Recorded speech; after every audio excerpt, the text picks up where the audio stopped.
The Eagles lose to the Cardinals. The Cardinals had the easiest closing football schedule, had the easiest closing schedule in football, according to ESPN Power Football Index. They just needed wins over the Cardinals, 4-12, the New York Giants, 5-11, to secure the NFC East title for the second consecutive year. Something that hadn't been done, I think, since 2001 or 2000. It's been like 20 years since a team have won back-to-back NFC East titles. Now the Cowboys are in the catbird seat.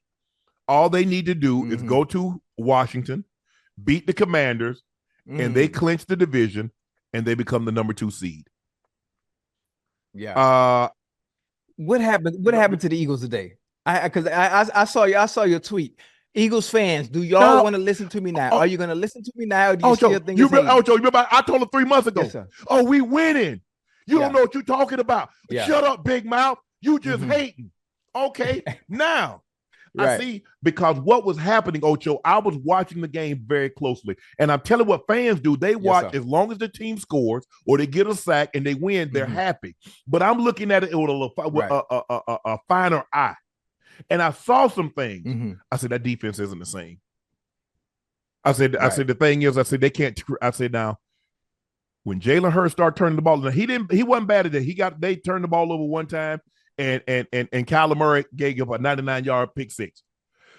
But this defense, they can't take the ball away like they took it away last year.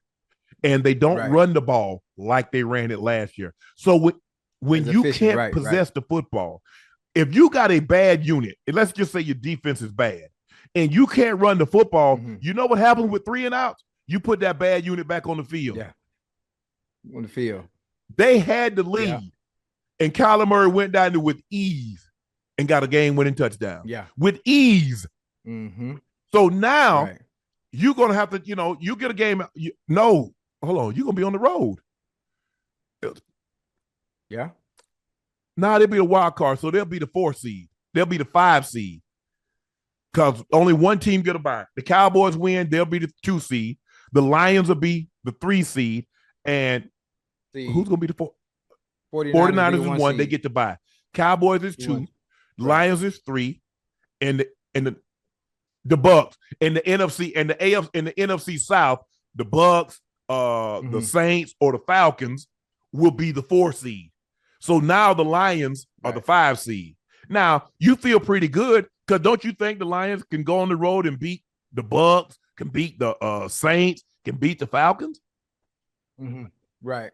Hey, listen, you would think that, but, come playoff time, this is you know what it is. Any given Sunday, ain't no telling what's going to happen. You never know what team is going to show up. With the way Baker Mayfield has been playing, I wouldn't want to see the Bucks. He looked bad today. I wouldn't want to see the Bucks. They look bad today. The Saints got after him. The Saints got after him. The Saints. They got after him. They got after him today, and roughed him up a little bit. He ended up losing the game. Not losing the game, leaving the game. He took a vicious shot from the Honey Badger, Tyrann Mathieu, and he ended up having to leave the game. But the Eagles started the season 10-1. 10-1. Now they're 1-4 in the last 5 games. Last 5 games, yeah. Do they have enough time to fix whatever the issues are? Obviously, the defense. We need sacks. We need turnovers. We need what we had last year. Offensively, being able to establish the run, to open up the pass, to make it easier that way. Or do you think it's too late? Even when they was full strength, I wasn't impressed with their back end, because I thought their back end wasn't very good.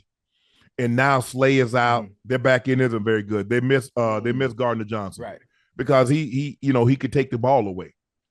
Now I'm not impressed. The offensive line, they don't run. They're not as violent as they were last year in the run game. Look, I understand they did lose both coordinators. That's something to be said. One of their coordinators went to Indy. The other coordinator went to the Cardinals. So that's something to be said. But that's no excuse. You start 10-1 and you losing these games. But it wasn't a problem. We didn't mention the coordinators when they was 10-1. Ain't nobody mentioned nothing about the coordinators, did they, Ocho? Right. No, not at all. Listen, I don't like really blaming the coordinators, because there's a scheme that they come up with, X's and O's, and it's up to the players to execute it, regardless of what it is. Only team in 35 years to start a season 10-1 or better and finish the season with 5+ losses. And that's what the Eagles are staring at. Mm-hmm. So it's going to be very interesting to see if they can bounce back and get this thing right on the right track. But that's not going to be an easy victory at the Giants, because remember, they struggled to beat the Giants the other 2 weeks ago. Yeah. The NFL is funny. For some reason, at times, teams that are horrible, teams that have losing records, teams that haven't been playing good all year long, when it comes to the I call it nut cutting time, late in the season, where it should be an easy win, they always seem up either struggling against those teams that aren't very good, or you end up losing playoff chances or hopes against teams that are trying to spoil your chance. Bro, misery loves company. I ain't going to the playoffs. I want you to clean out your locker tomorrow too. As a matter of fact, hey, what you got going on? What you got going on Monday, Tuesday? Because we both gonna be free. Right. You know what I'm saying? We going home. You gonna be going home too. Yeah, I'm going home too. Hold on. Let me lay her down. Let me lay her down. Yeah. So it's gonna be a very interesting. I'm anxious to see how the Eagles, ladies and gentlemen, in the chat, how they play this out. Because there's some doubt. Don't let I know they're gonna say we got the people in this room. You been at them. You can't add anybody. They didn't take anybody out. I get all that coach speak and are we still confident? No, you're not. No, you're not. Your confidence has been shaken because you started 10-1 and everybody had you as the front runner. They're gonna repeat and yada yada yada. But it's not as simple as you think. I'm anxious to see what Miami. I'm anxious to see Miami because there's a lot riding on it. The Cowboys has a chance to sew up the number 2 seed and win the division. The Eagles, hey, we can win the game. Maybe Washington springs a surprise, and then we get right back into the division and win the division. So it's going to be very, very interesting to see